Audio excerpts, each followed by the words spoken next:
Hey guys. Wow, we are back in the car today. It's been so long. I feel like it's been so long since I've done, a video in the car, but I have to go by the office. I need to make one other stop. It's irrelevant. So I figured I would bring you guys along because I want to have some chit chats today. I hope everyone is good. So let's see. The first thing I want to talk about is just some couple random thoughts about self-taught beauty. I was made aware of a video that was made debunking my self-taught beauty opinions, basically, and calling them wrong. And this creator also called me an asshole and called me privileged and called me ignorant, and it was quite lovely. But, whatever. Words mean nothing to me at the end of the day. It's just, it's something that people do to gain attention and get your undivided attention. So, I for one would never come on and, call another YouTuber an asshole and expect people to listen to me. That's very dumb, in my opinion. So, I was made aware of these videos, and essentially the whole concept sort of made me think about the videos that I've done on self-taught beauty. And no, I'm not second guessing what I've said. I'm not changing my opinion. But if anything, I'm reiterating the fact that based on my opinion and what I have seen, I think that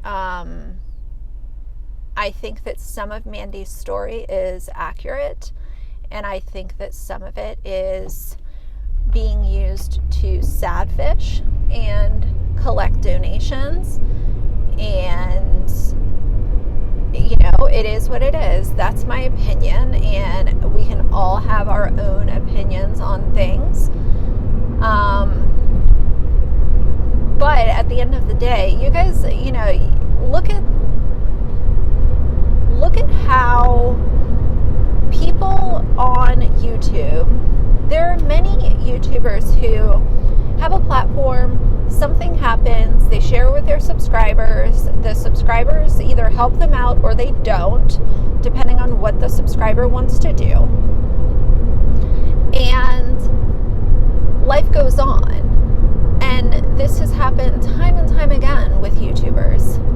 However, if you are using one situation and drawing it out for over 2 years and consistently coming up with excuses why your situation's not changing, and consistently not being transparent, and yes, my opinion still stands that she's not completely transparent with her audience, and the pieces of transparency, because of her lack of trust with people who watch her, even the pieces of transparency, people don't know if those are actual pieces of truth or not. So if you can't even trust the person's word because of their track record, then the little pieces of insight that they give you, can we believe it or can we not? So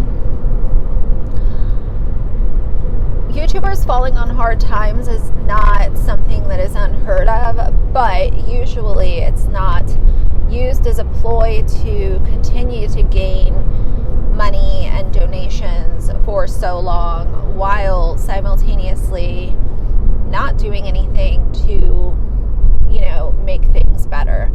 I can tell you guys, as far as anyone that wants to call me privileged, you have no fucking idea what you're talking about, first of all. Second of all, you don't know me. Third of all, I'm not someone who's going to come to my platform and divulge all of my hard times onto my subscribers, because it is not the subscribers' fucking responsibility to sympathize with me because of things that I have gone through. So, not privileged. Do I have a pretty good life right now? Yes, I do, and I'm thankful for it. But that doesn't mean that I haven't gone through really, really bad times in my life, but I don't see any value in just divulging all that information to my subscribers, because it's not your all's responsibility to give me pity or give me sympathy at this time in my life. So my opinion on her is not changed. In fact, I have gotten more emails and more receipts and more DMs and more screenshots over the last few days than I had gotten before. And if anything, it continues to prove my point that I've made in other videos, that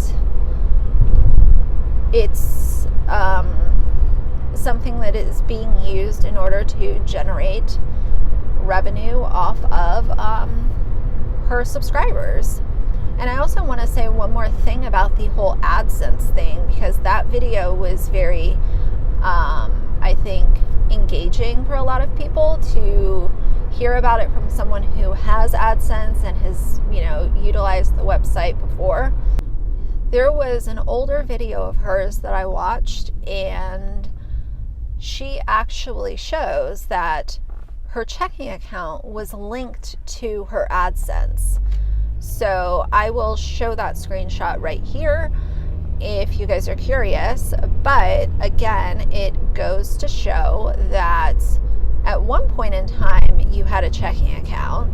So based on my opinion, once your checking account is linked or your savings account is linked, there wouldn't really be any reason for Google to just stop paying you.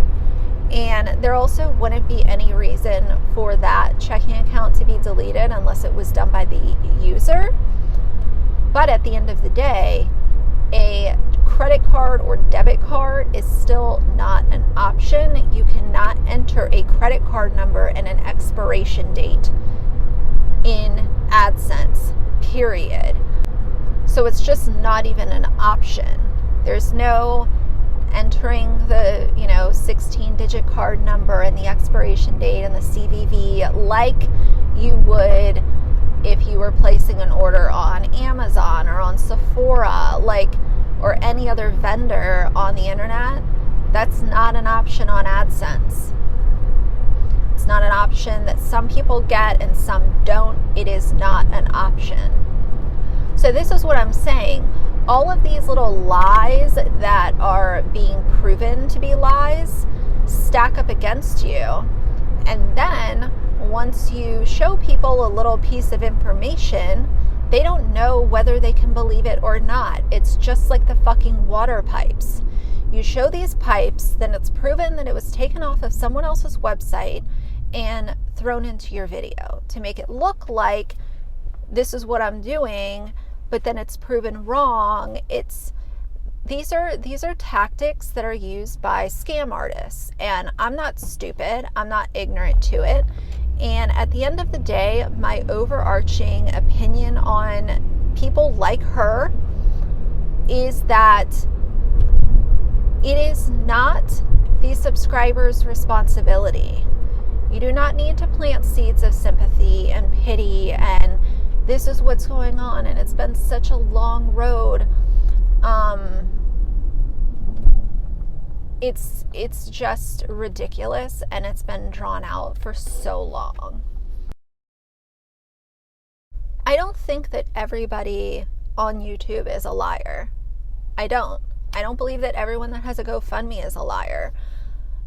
I am someone who has donated to, dogs that need surgery. Y'all know, you might know, you might not, but Axel has an Instagram, And on there, I've come across many, many, many stories of dogs who needed to have sudden surgery and the owners didn't have the means to pay for the surgery.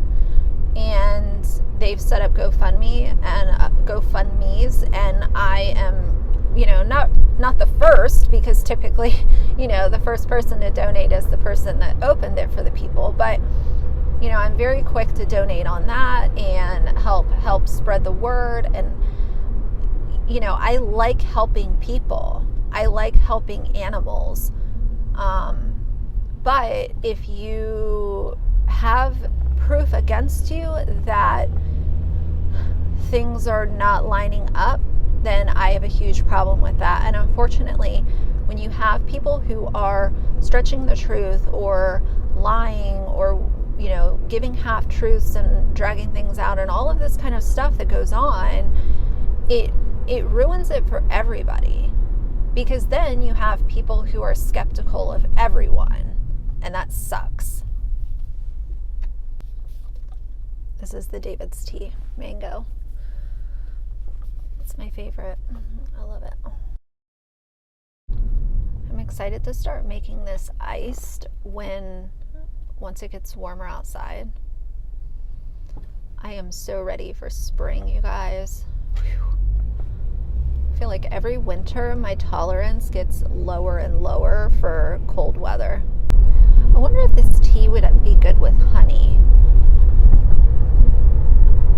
I feel like I usually put honey in black tea or like Earl Grey, because Earl Grey is technically black tea too. But I wonder if it would be good with honey. So I hope all of what I said makes sense. I don't want it to ever come off like I am just some, privileged person who is out to cancel this one person or I have it out for them. My platform is going to be used to call out bullshit artists, whether it's MLM Huns, family vloggers, beauty gurus, YouTubers, just people on the internet. It's the same thing like the Katie Sorensen thing. That whole shit, in my opinion, was fabricated, and I called it out. I am not going to be, told that this one person is off limits because of their situation, when we don't even know if their situation is true, and a lot of it has been proven to be false. So anyway, I need to go into my office. I'm hoping that it's not going to take any more than 20 minutes, and then we can continue this conversation.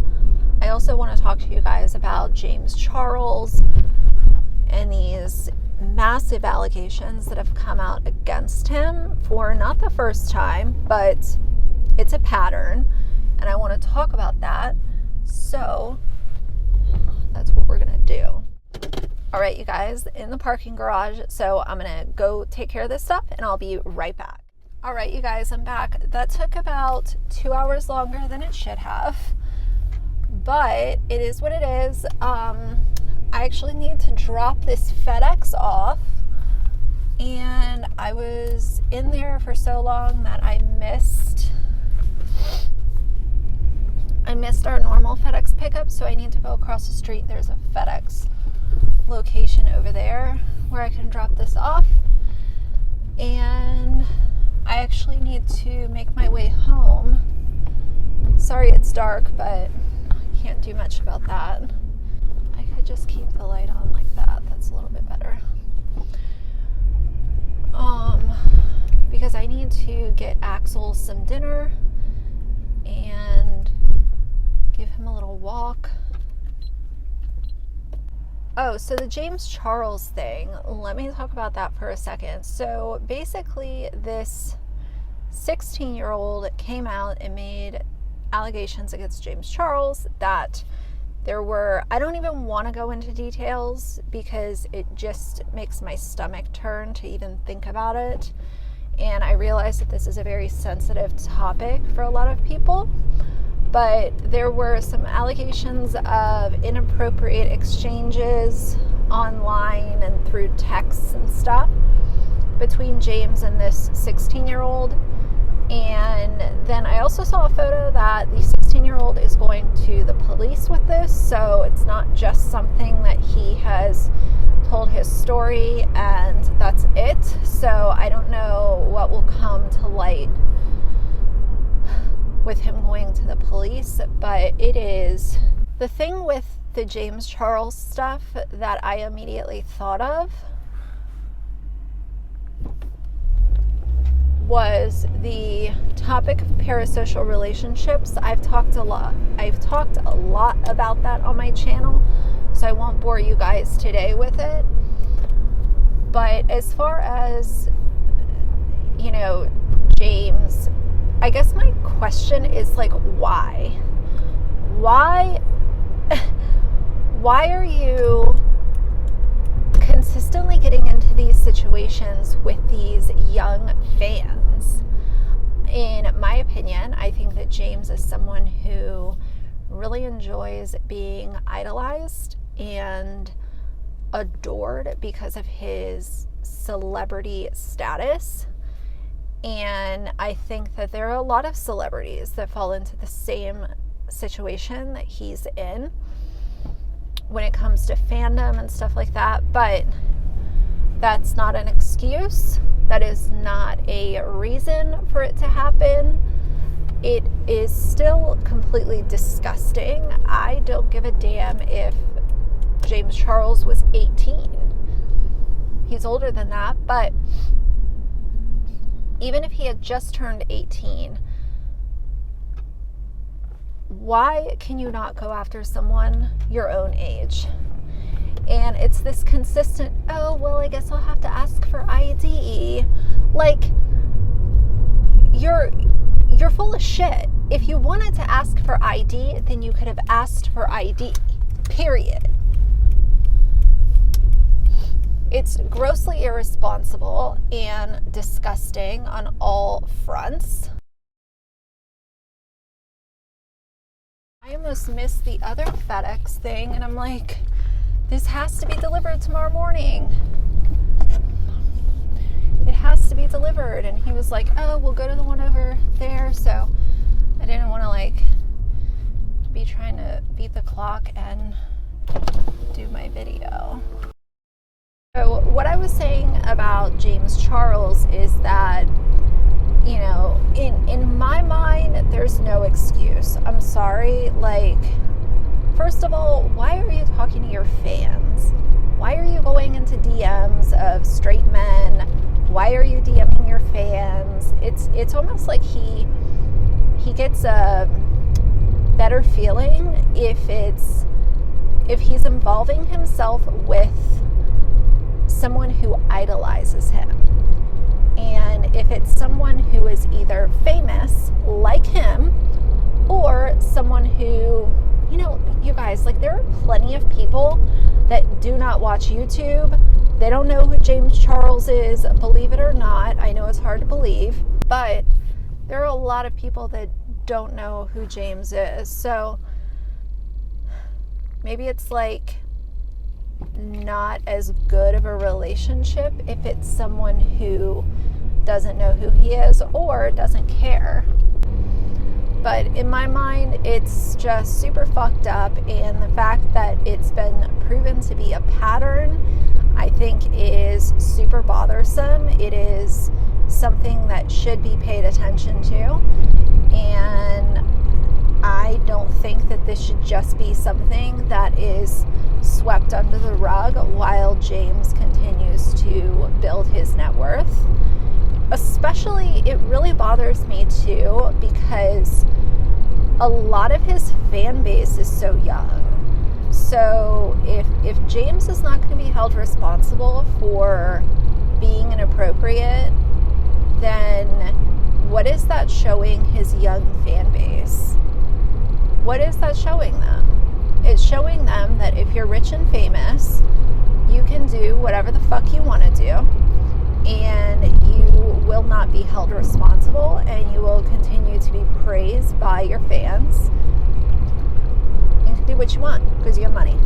which I completely understand. That's been the situation for years with celebrities, just getting away with whatever because they have money and they can afford good attorneys, and they're not held to the same set of standards that, you know, I or you would be held to. But I would like to see that change. And I would also love to see YouTubers not forming these bizarre parasocial relationships with their fan base and using their likeness and their popularity in order to get things that they want. And something else, I was going to do a whole nother video on this, but I will mention it here, and then if I do a video, I'll just do a more detailed separate video. But there have been some lights that have been shown on to David Dobrik and the Vlog Squad. I've never been one that was entertained by David. I don't think that he's funny. I don't think that he's relatable or quirky. He's just not someone that I care to spend my time watching. Never has been. But I realize that he is extremely popular and a lot of people adore him. But this is another situation where it comes to someone's fame, allowing them to get away with things that somebody else would not be allowed to get away with. There have been some things come out from former Vlog Squad members, and they're very troubling. But one of them, and I think his name is Seth, again, I don't watch any of this stuff, so I'll put his name on the screen just to make sure that I have it correct. So he was tricked into kissing Jason Nash, and I do not understand where any of that would be considered a comedy or funny. I can't come up with a single reason why that should ever be published to YouTube. And these things were not only published, but they were never addressed as being problematic. Not once. Nobody looked at this and said, David Dobrik is producing a video, actually videos, that are highly inappropriate, very worrisome, beyond problematic, and we're just going to continue to let him climb to the top of YouTube because he has established himself as YouTube's sweetheart. I am so tired of popular YouTubers just flying under the radar because they're nice. They're the good ones. So their problematic behavior is ignored, and they're continued to be celebrated by people. There is something very, very wrong with that. Sometimes I really wish that YouTube would have, you know, I realize YouTube is a massive corporation. They don't give a damn what I have to say. But I really wish that they would stop this sort of hands-off approach that they have and get involved when really, you know, fucked up shit is happening on platforms, especially when it's happening on creators' channels that are, you know, very popular. These are not videos or people who would fly under the radar because they have, you know, 500 subscribers and the videos are just getting 100 views. I'd really love to see them get a little bit more involved, but I also realize that what I say really doesn't mean a whole lot. But we really need to stop applauding toxic ass creators on this platform. So anyway, if you like the video, please leave a like and a comment. And if you'd like to see more from me in the future, please subscribe. I'll see you guys soon. Bye.